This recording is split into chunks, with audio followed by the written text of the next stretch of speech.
વિજય, તું પણ અત્યારે ચંદ્રને જોઈ રહ્યો છે ને?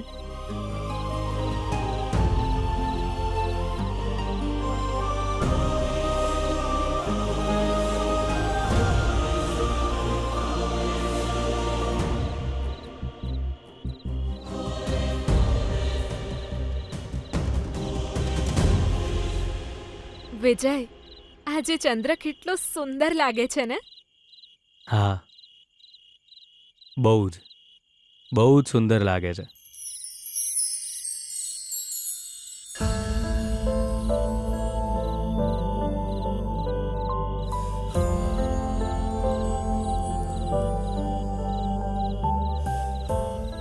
વિજય, મને આવી રીતે કેમ જોઈ રહ્યો છે? હું ચંદ્રને તો નાનપણથી જ જોઈ રહ્યો છું ગીતા.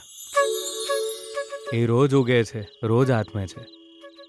ક્યારેક એ અધૂરો દેખાય છે, ક્યારેક પૂરો. એમાં કંઈ નવું નથી. પણ આ ચંદ્ર મારા જીવનમાં બહુ જ સ્પેશિયલ છે. આકાશમાં રહે છે, પણ આજે મારી સામે આવીને બેઠો છે. મારા જીવનમાં મને સાથ આપવા છેલ્લા શ્વાસ સુધી મારી સાથે રહેશે. 7 જન્મમાં મારી સાથે રહેશે એવો છે મારો આ ચંદ્ર. પેલા ચંદ્રનું કદ ઘટે ને ત્યારે એનો પ્રકાશ ઘટી જાય છે, પણ મારા ચંદ્રનો પ્રેમ મારા માટે ક્યારે ઓછો નહીં થાય. એ તો વધતો જ જશે, કાયમ વધતો જ જશે. એ મારા જીવનમાં પ્રકાશ આપશે. તો પછી હું પેલા ચંદ્રને કેમ જોઉં? શું વાત છે વિજય, તું તો કવિ બની ગયો.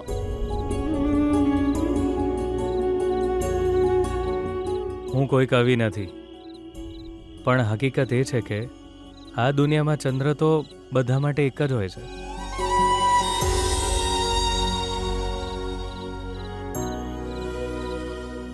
પણ જે પ્રેમ કરતા હોય ને એ લોકો માટે 2 ચંદ્ર હોય છે.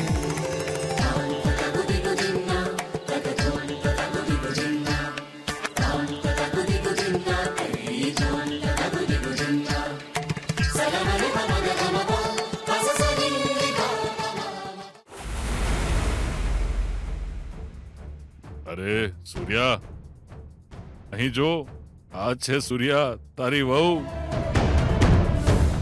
તારા દીકરાએ આના જ ગળામાં મંગળસૂત્ર પહેરાવાનું છે.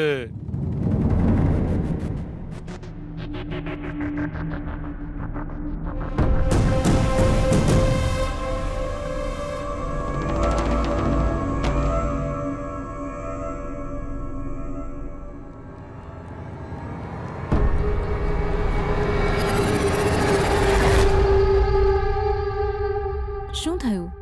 તમને ઊંઘ નથી આવતી? હા, ખબર નહીં, પણ ઊંઘ નથી આવતી ભાનુ. હું પણ ક્યારની જોઈ રહી છું. તમે બહુ ચિંતામાં લાગો છો. તબિયત તો ઠીક છે ને? હા, મને શું થાય, મારી તબિયત તો એકદમ ઠીક છે. અરે, મને લાગે છે તમે કોઈ ચિંતામાં ડૂબી ગયા છો. એવું કંઈ જ નથી ભાનુ. હું તો ગીતા અને વિજય વિશે વિચારી રહ્યો હતો. ઓહ, પંડિતજી ન મળ્યા એટલે? કે પછી પંડિતજીએ તમને કોઈ ખરાબ સમાચાર આપ્યા છે એટલે? ના ના, એવું કંઈ જ નથી ભાનુ.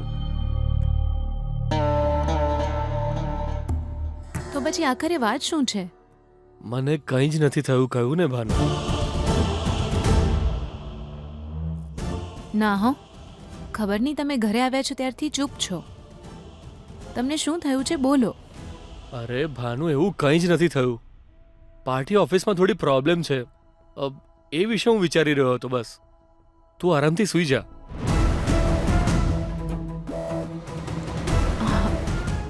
ના, હમણાં તો તમે ગીતા અને વિજય વિશે વિચારો છો એવું કહેતા હતા, અને હવે કહો છો કે તમે પાર્ટી ઓફિસની પ્રોબ્લેમ વિશે વિચારો છો.